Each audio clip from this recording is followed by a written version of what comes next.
So, hello and welcome to everyone that is here and watching and listening on the stream on Twitch.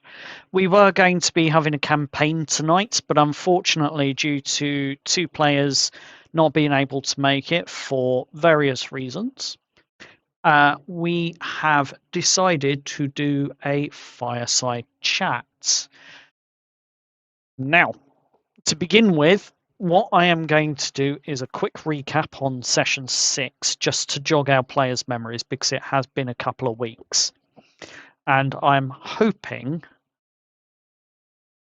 that with the recap, we can start to then ask the players questions. In terms of announcements, our one-shot is up and running, and that is live on YouTube for you to view and watch and listen to. Please do check it out at youtube.com/@dnd-games, and you'll find it under the title of Witchmore Hollow. If you haven't checked out that episode and that one shot, I implore you to do so, because that is just one little corner of the world of Albion where our players currently find themselves. Ooh. Joining us on this fireside chat tonight, we have a Chris, played by Tom. Hello. We have Jess, played by Jude. Good evening. And we also have Steve, emotional support Steve, played by the one and only Wesley, who is a little bit crackly, but we'll get that sorted out in post. Anywho, with that being said, let's dig into the recap first, shall we? So, Nyx, and as your watch informant, surfaced properly and pushed the plan in the last session. Got you to Ironstead Library before it closed. As the saying goes, it can't shut if somebody's inside. Shortest route, Razorback's alley, the old Crimson Cloak turf. She cleared it, or so she thought.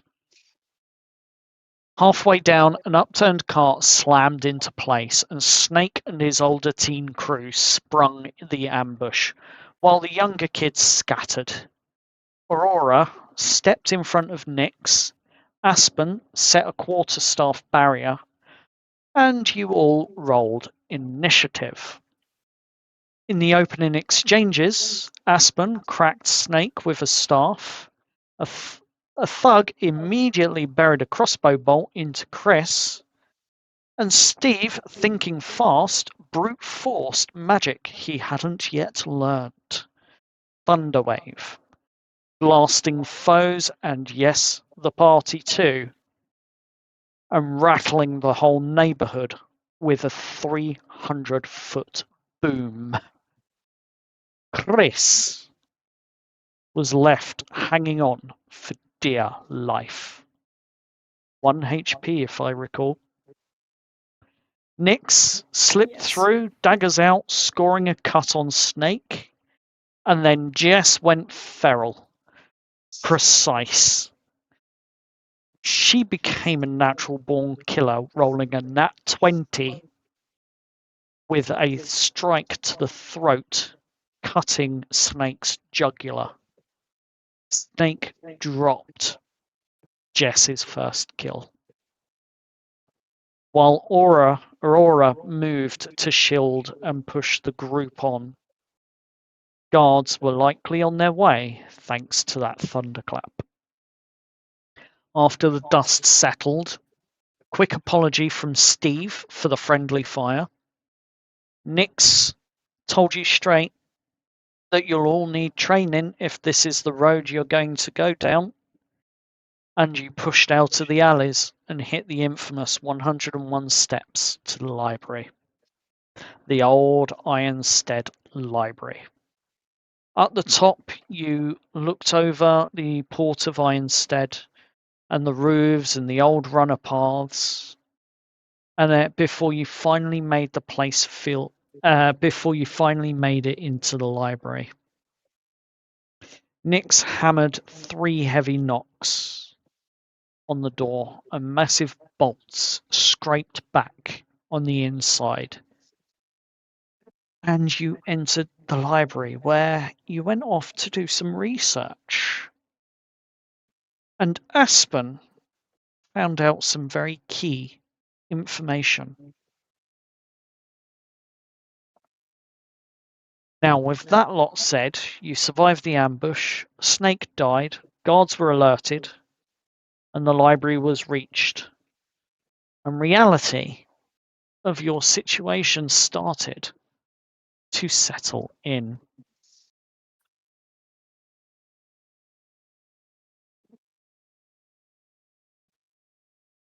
But tonight isn't the campaign night, unfortunately. Tonight is a fireside chat.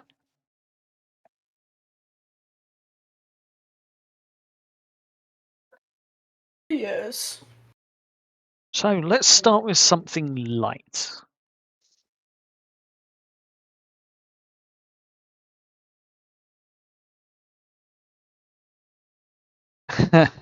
I think to begin with, 1 bolt, 1 boom, and 1 clean kill. Let's unpack what actually happened tactically and emotionally for you and your characters, and where we go from here, shall we? For all of you, in 1 sentence each, what was that last session 6, about for your characters?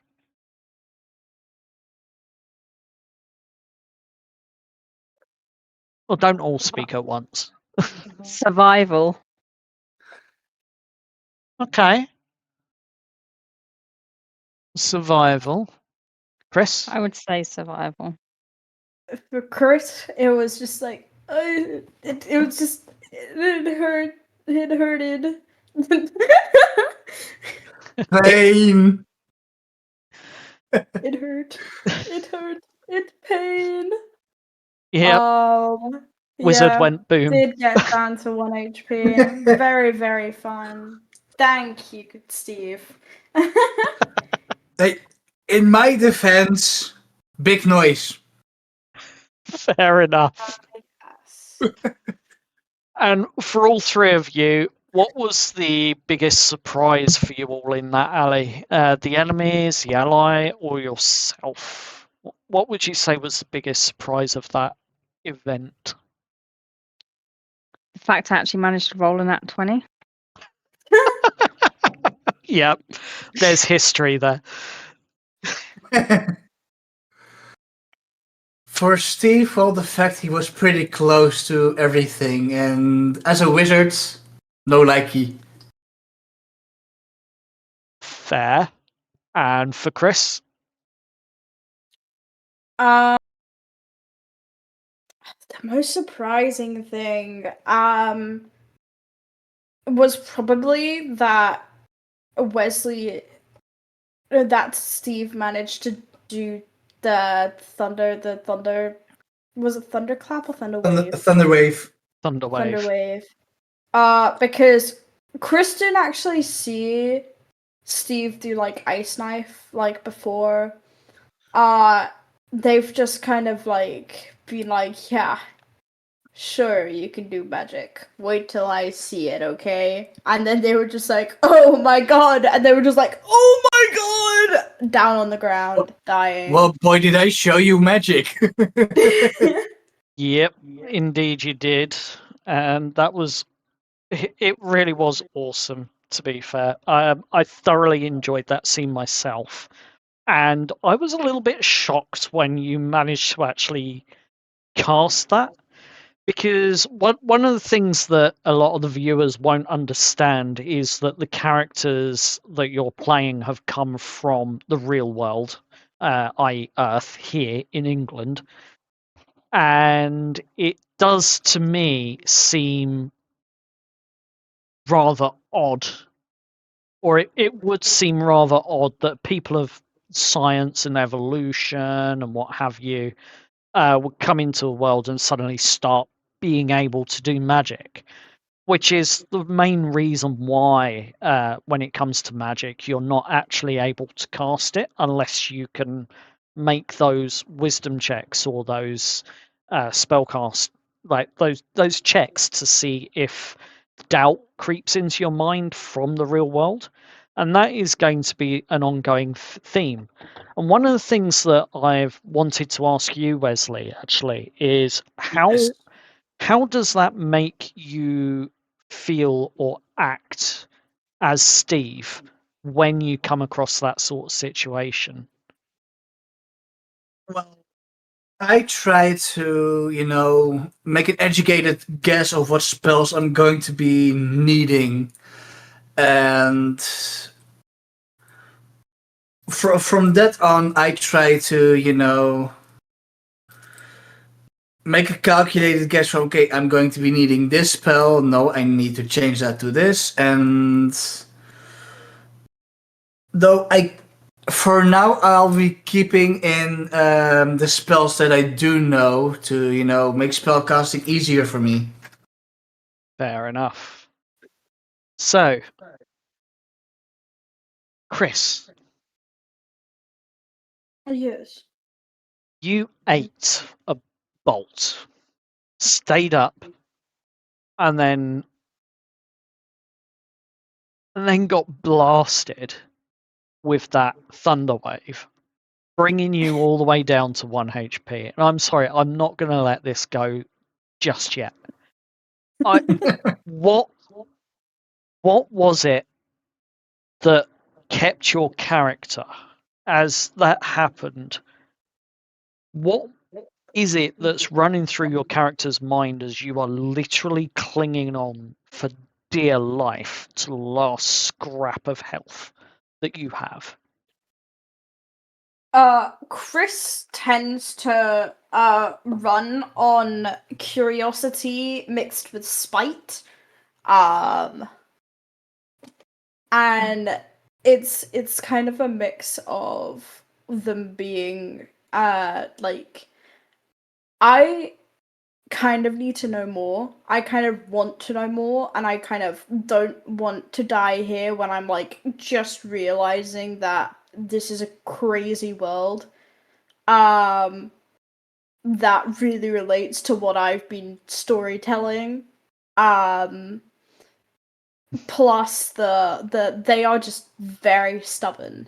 And very and are very much the kind of person who just like, nah, even though they're at like 1 HP, they're just like, I'm fine, I'm good to go, let's keep going. Yeah, no, fair enough. So, with that, when the combat came to an end, one of the things that happened was Lou's character Aurora. She essentially said a prayer and basically healed you. Sorry, I'm actually coming through Jess's microphone. I do apologise. When that happened, how did you view that aspect of the magic compared to how you saw and felt the Thunderwave? Like, just what was the opinion of that kind, the like difference in magic? The difference in magic and what was running through your head and what was you possibly feeling? Chris basically, like, they focus on very few things at a time. It's Yeah. how they keep so focused, if you want to call it that. They have Yeah. a very one-track mind, and so as soon as that kind of healing magic was being cast, it was a mix of still focusing on the Thunderwave and like almost missing what was actually going on.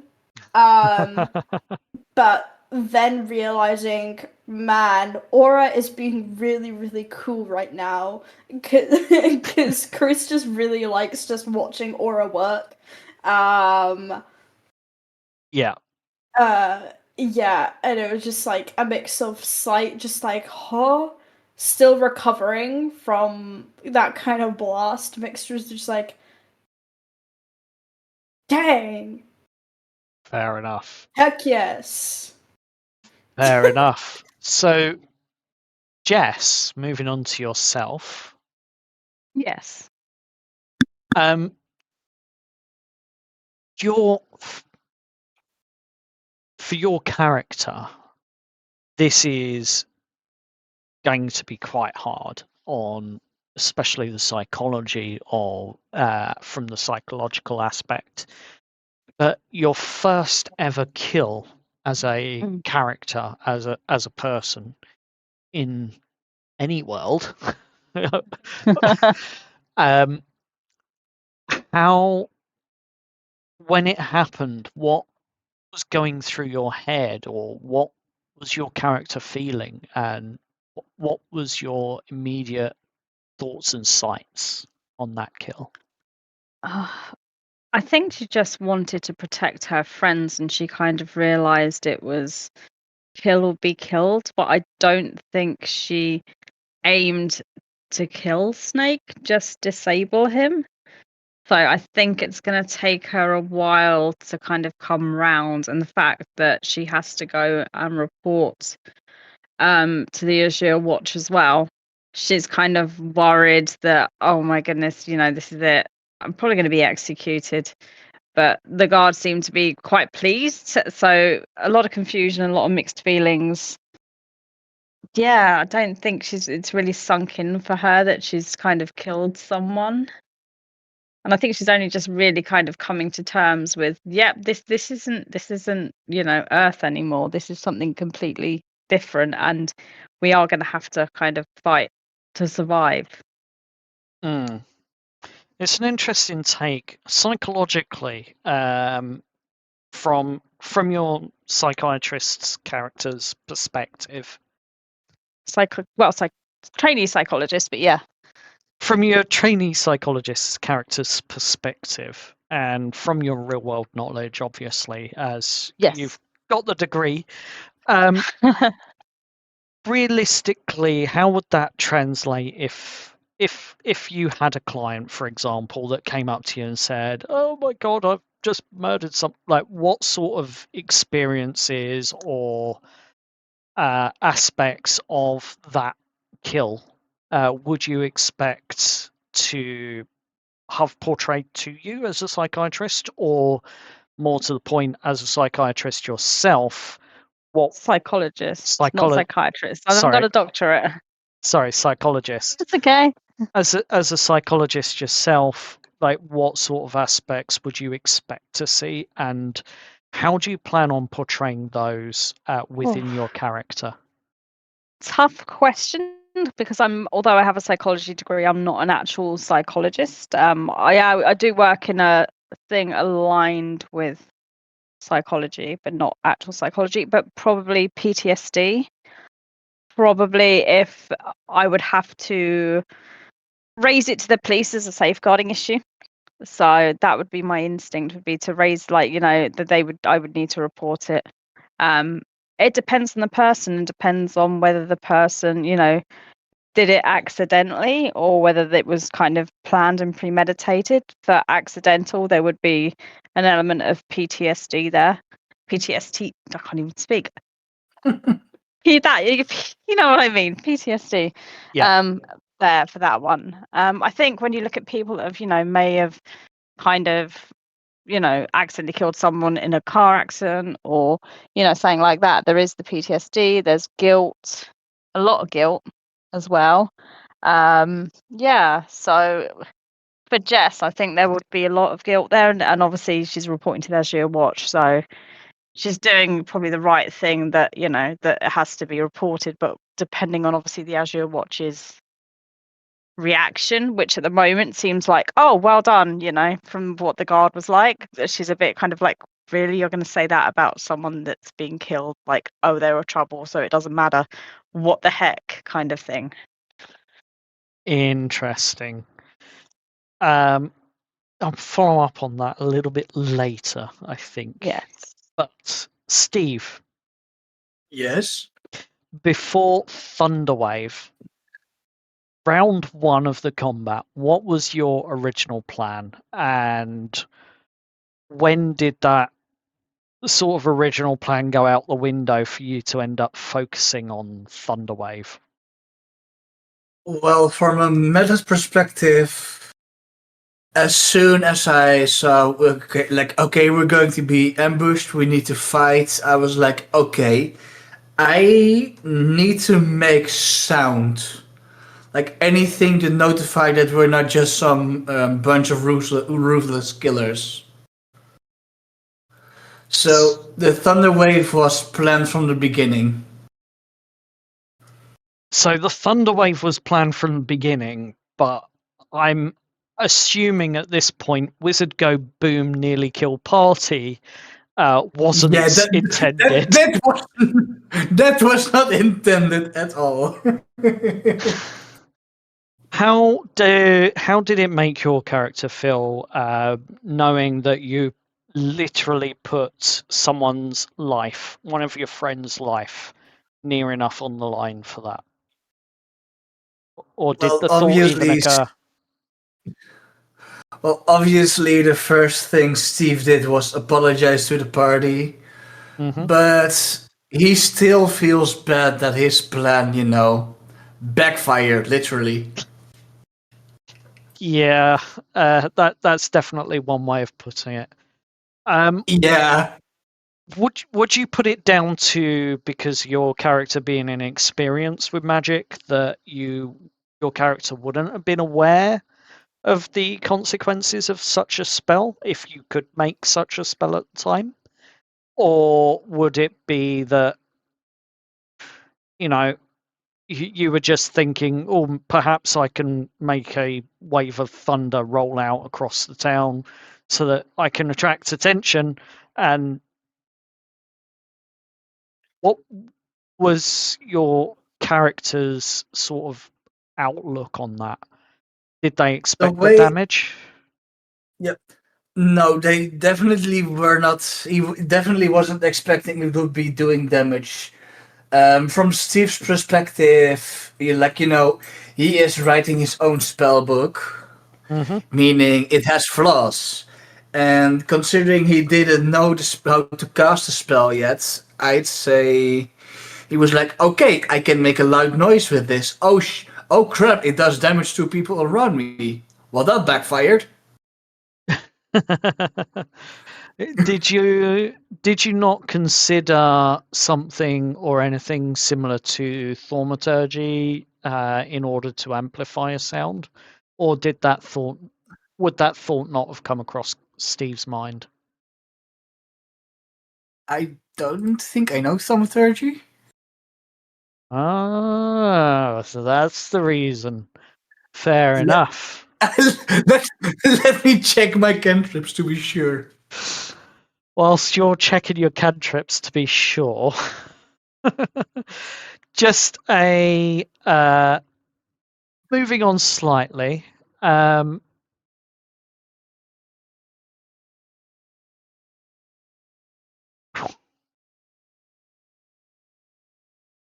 How about the others? So when that thunder wave occurred, how did that splash of damage change your thoughts, if it changed your thoughts, in fact, on your perception of magic in that moment?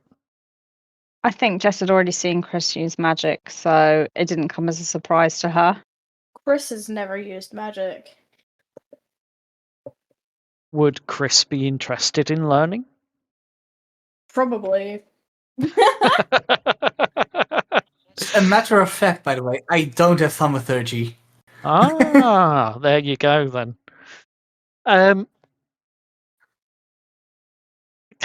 So I think we touched on this lightly, Jess, but your first kill, Control or Yes. reflex? Was it controlled or was it just reflex and instinct? Reflex and instinct, 100%. She didn't have any other weapons. She only had the dagger that that Steve had given her. So Kitchen knife. in her mind, it was, Kitchen yeah, knife. kitchen knife, Yeah. kitchen knife. So come dagger. So she was literally like, you know what, this is. I'm just gonna kind of go for something and just hope. And yeah, unfortunately, it wasn't. It was intended to disable, and she did not intend for a deadly blow. I don't think so. It was just literally on instinct. Fair enough. Post adrenaline body check though, what changed? That's a really hard question. I think she's still coming to terms with things, but yeah, as I said earlier, I think Jess realizes now that she's going to have to toughen up because it is going to be a case of survival, and that in this world, like obviously the game that Chris runs, you know, it is a matter of you are going to have to fight to survive, and I think it's kind of dawning on Jess now that, you know, yes, they're in this little town at the moment, but there's still danger. And that the danger is probably going to increase at some point. So she needs to get good.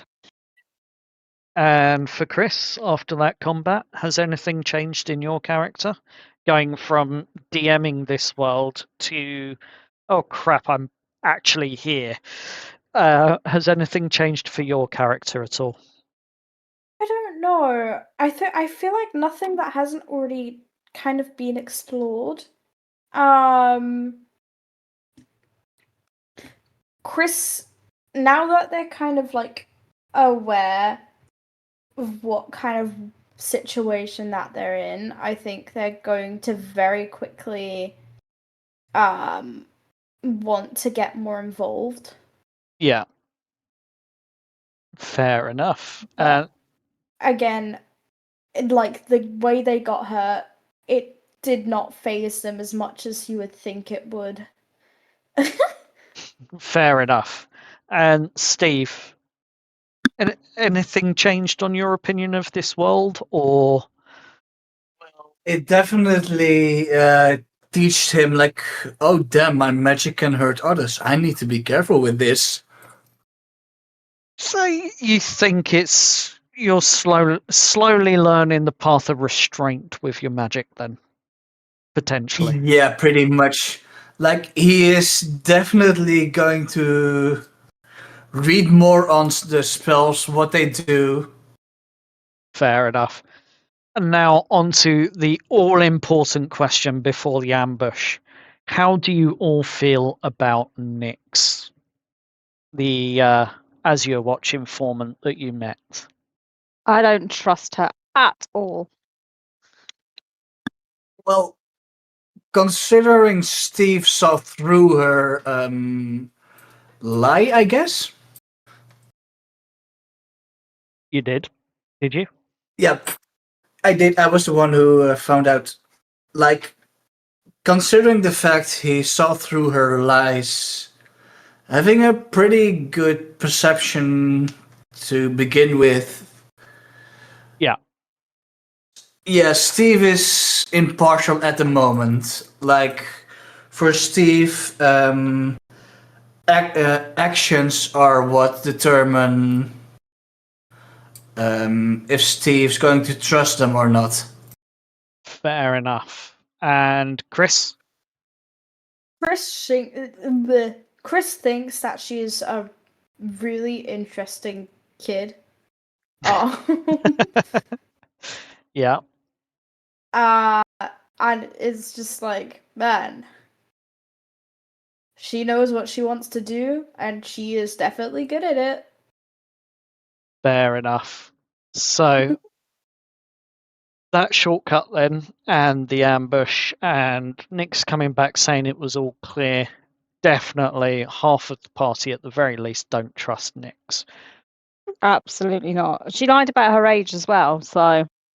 Of course she Well, and she lied about the age. She lied about the path being clear. What else isn't she telling us? Yeah, I don't think Jess trusts her at all.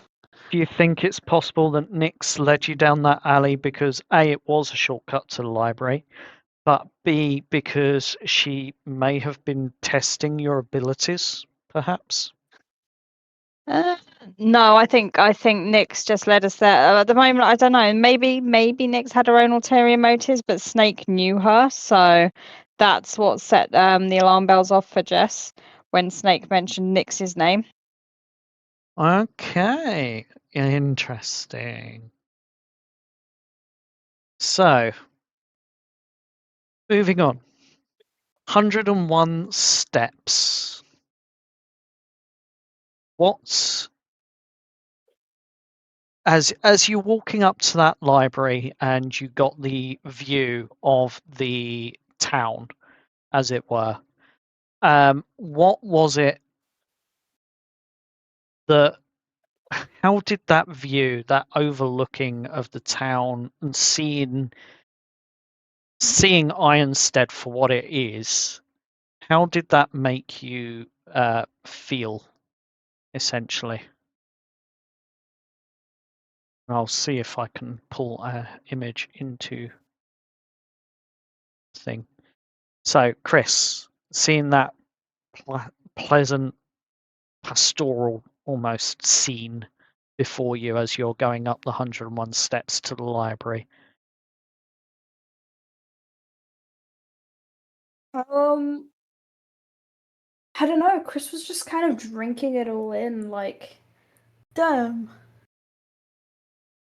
This is just kind of insane. And it was just like the final solidifying thing, I think. There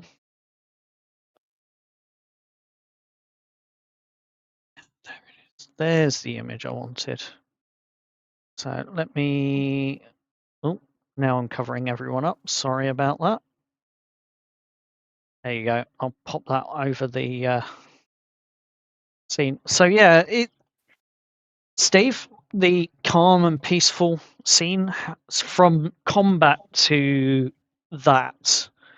What was going through your mind as you were climbing those steps, if anything?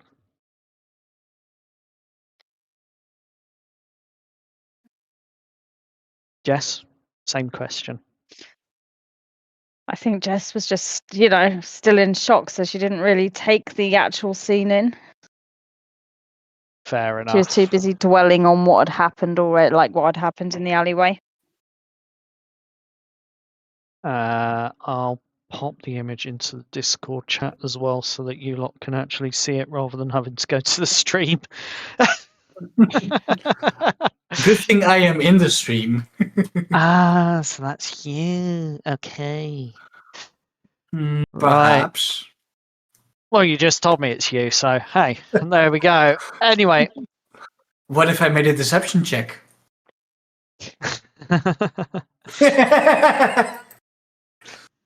Well, then I've rolled a nat one on working it out. So let's move on, shall we? Based on the combat experience that you've had now within the campaign, this very light touch of combat and life or death situation that you've been in, do you think there'll be, and this is for all of you, do you think there'll be any rules that you'll try and enforce in the next urban fight, or even like any tactics that you might try moving forwards as a team, as a party? Probably not to fight unless it's instant, like it's clear it's life and death. Like not to like go for lethality. Is that a word? Yep. Yeah. Non-lethal attacks. Try not to be lethal. Try to disable unless it's clear it's like life or death and us or them, basically. Okay. I think that's going to be hard for Steve, to be fair. Yeah, it's okay. I'll let Steve take the fall. It's fine. Do you Because think? I don't think I could just turn off my lethality from magic. Yeah, fair. That is a fair comment, Chris. Sorry, could the question just quickly be repeated? I've been listening, but I just completely forgot the wording. What do you think there'll be anything that you'll enforce in your next fight, perhaps, based on your current experience? Probably something to actually be able to defend themselves with. It's kind of what they actually kind of want at the moment, because they don't have anything. Fair enough. And what about other things like tactics, like positioning or call outs or focus fire, anything like that for any of you?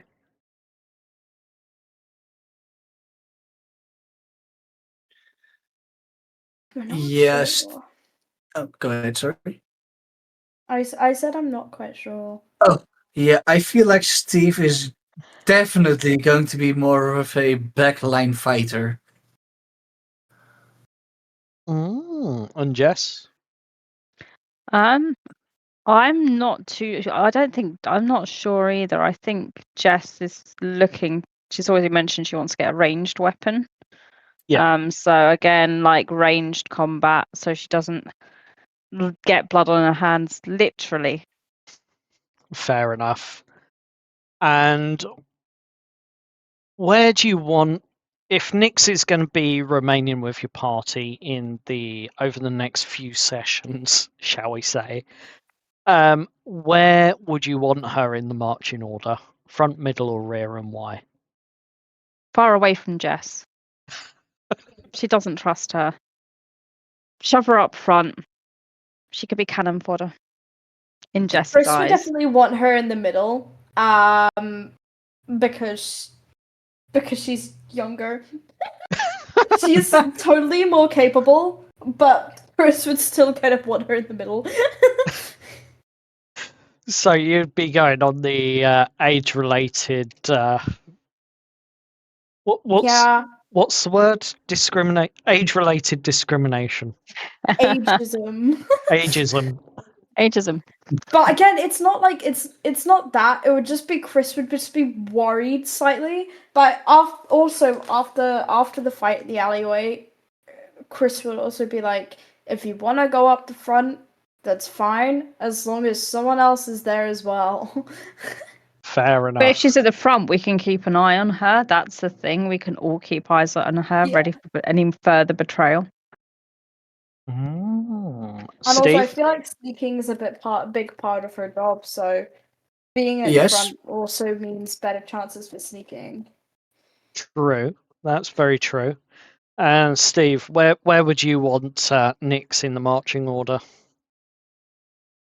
Somewhere where he has line of sight of her in case anything goes wrong. He's ready to do some spell slinging. Fair enough.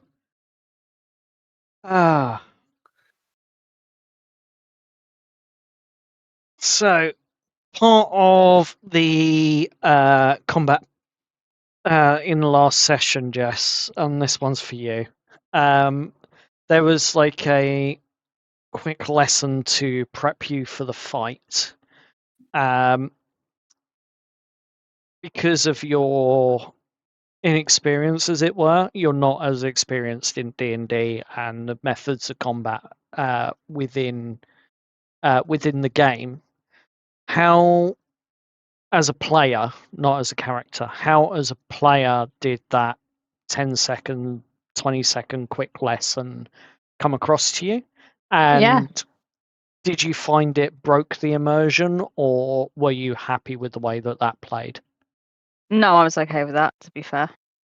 And for the others, were you okay with that sort of style of teaching as we play, or did it break the immersion for you? No, I think it was absolutely fine. In my opinion, it's the best way to learn D&D. Fair enough. Now, one thing that I'm absolutely appalled at with all of you around the table. Oh no. Is that was a nat 20 that killed Snake. Now, looking back at the transcript, and listening to the video again, I realised that I, as a DM, made a mistake. Oh. Oh dear. Do any of you have any idea what that mistake was? If it's considering a natural 20, I think it has to be a mistake with the damage. It was indeed a mistake with the damage, and I put my hands up here. It should have been double damage on that. So you should have rolled, double the dice on that. So you should have rolled even higher damage than you actually put out. Damage was pretty good as well that I rolled, so It was, and it was, Stop, he's already. and the damage you rolled was more than enough to actually kill him, kill Snake. But if you doubled that dice, it would have been entirely possible that it wouldn't have just been a quick kill. It would have been a very lethal, like 0 death roll type chances, instant death. If you had rolled double dice on that, that would have been entirely possible because you went way over his hit point count. yeah, I didn't even notice. I was so immersed in the game. I didn't even like the fact I'd rolled a natural 20. I was like, yes, natural 20, and it didn't even occur to me it should have been double points because I was just so happy to actually roll high for once. Fair enough. But to be fair, I've been rolling quite well recently. Touch wood. I've jinxed it now. Because I rolled a natural 20 now. I rolled a natural 20 in our one-shot game as well. Yes, you did. That's it. The natural 20's used up for the rest of the year. Sorry, guys. That's right. There's only a couple of months left before the new year, so you'll be fine. Yep.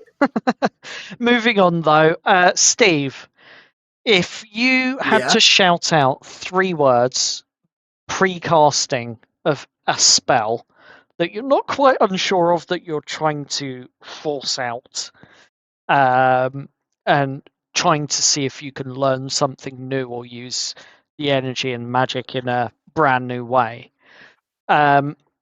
especially if you're not sure if it's going to cause a AoE effect that's going to hurt the players and your party, what 3 words would you call out before you make any close blasts from now on? Move back. No. Or like a quick warning, like, get behind me. I'm gonna hold this. Magic stuff. I'm gonna try and hold this spell until everyone is behind me. Yeah, that's gonna go well. I can see that being quite hilarious. Or if I'm going to be the typical wizard, I don't care how big the room is, I cast fireball. Oh god. Yeah, fortunately that spell's locked away in the highly restricted area in HR2. That might be the safest option for now. So, just a couple of light ones here, some hopefully clippable closers. So, make it light, make it funny, be witty, do whatever, say whatever. Chris, 6-word lesson from Razorback Alley.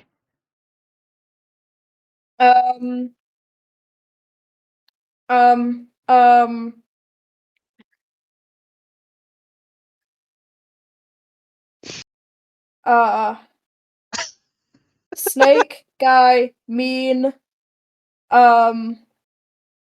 Big lightning. Ouch. I'm going to leave that one there, I think. Jess, finish the sentence. I knew it was real when. I was preparing my 6 words. I knew it was real when some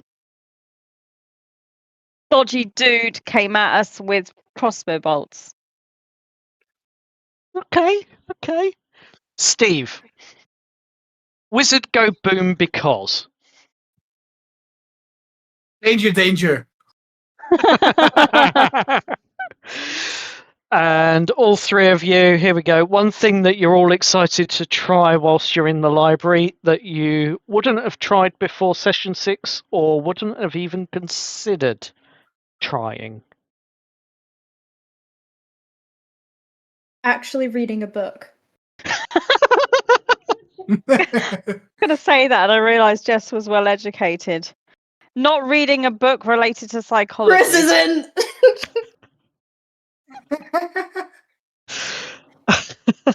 Steve? Chris has been a farmer since they were 12. Oh dear. And Steve?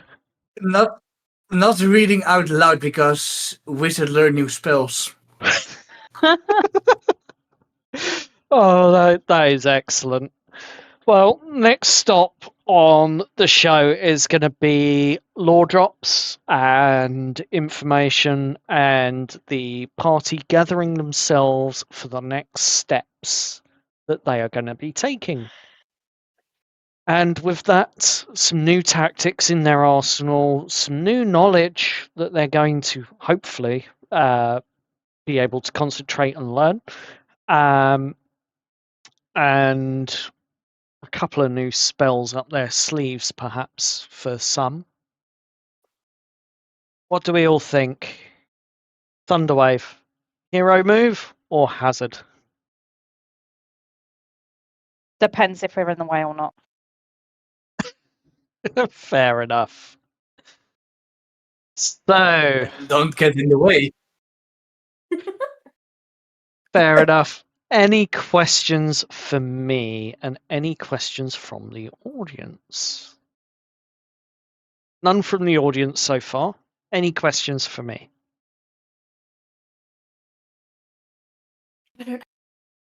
Nope. When you're, DMing our campaign, do you expect us to do things the way we are doing currently? Honestly, I'm not sure what to expect. Although one thing that I will say is I would have expected you to be using the things and items that you've got from the real world a bit more. So things like interactions with the mobile phone, because even though the cell signal doesn't work anymore, or the GPS or whatever you want to say, like internet connections and data, other aspects of the mobile phones still do work, such as the camera, for example. So I'm surprised that you're not taking more pictures of this strange, weird world, that sort of thing.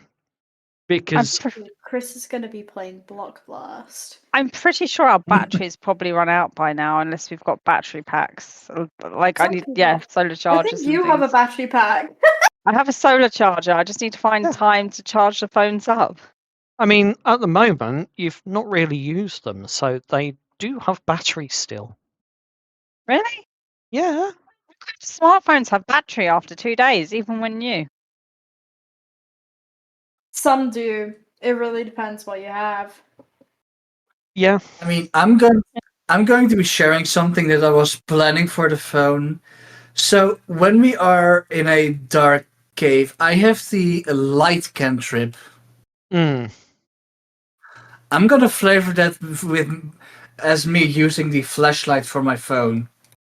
I think all of us could technically do that then. Yeah, we could. Yeah. I mean, you could technically just pull the torch out and use it. All of us do also have torches. Yep, you do. You also have torches. Why use torches when magic? Why use magic when torches? Torch is primitive. Because you waste a spell slot. No, Nah, it's a cantrip. Oh, cantrip, yeah, because you can use cantrips as many times as you want. Right? Yeah. Dang it. Yeah, I mean, that's fair from a wizard's perspective, but for the others, Yeah, I just think you want to show off your magic skills now. of course he does. Yeah. Of Hey, course he I'm a does. martial artist. I'm a martial artist. I show off. True. But what of your starting equipment and worldly possessions are you most excited to find a use for?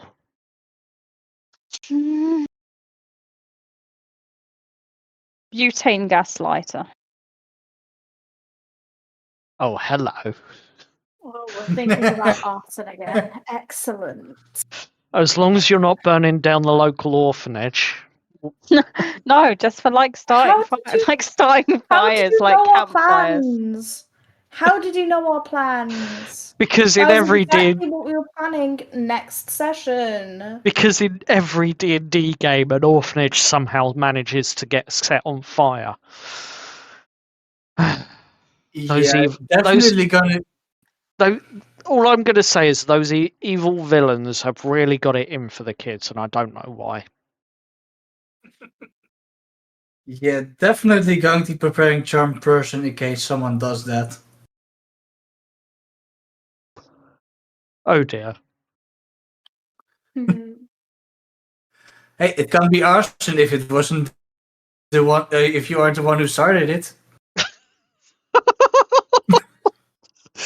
Why do I get the feeling I'm going to be running an evil campaign before too long? Because you're giving us ideas. That's the issue. Oh dear. No, but so for Jess, the real world item that you're most looking forward to is using your butane lighter to start a fire of some kind. Chris. I'll be honest, just taking a good look through the manuals again would be really, really good. You might have the time to do that in the library. I also think like analyzing and like trying to talk down villains and like bad guys from doing their actions as well. As stereotypical as it sounds, like, you know, what's it? You know, like the stereotypical psychologist thing of like mother and father issues and things. Like, did you have a good childhood? Does your anger stem from abandonment issues? Father left you. Oh God! Did your father leave you when you were young? Yeah. For the audience that's watching, this is what I've got coming up in future sessions. It's like really cheese it up, like, you know. I know they don't really do that in like real kind of real psychology offices and things, but you know, it'll be quite fun just to do that to villains and see. You see go what to villains, happens. and the only thing you start talking about is Freud. Oh God. Oh, yeah. Yeah. Oh dear. I'm not going to say it, but isn't he the one that? Are you The Oedipus complex. That's the one. That's the word I was looking for. The Oedipus complex. Yeah. Like literally all of his stuff has probably been debunked now, but still informed. Pretty much. Yeah, still has informed others. He also was the ego superego brain thing. That he was that guy as well. Yeah. Which was also some of it's still used in America and things, I believe, but yeah. Fair enough. And he's for not Steve, taken very seriously anymore. For Steve, well, it's his campfire kit and being able to, you know, create food for the people, for the party. Fair enough. Well, in some of the upcoming sessions, we will be travelling out of Ironstead at some point and exploring the wider world. And I will happily look forward to seeing how well you can cook and whether you end up cooking up some hardtack or whether you end up actually cooking a really decent meal. Oh, that's all going to be depending on the rules, I guess. Yep. Indeed, it does. It will always depend on the roles. And unfortunately for our viewers and for our listeners, those roles have now come in as a natural one for the audience because we are going to say good night. Good night. Good night. And if you want to carry on listening to our conversation, you will have to pop into the Discord for the after talks. Bye! Bye.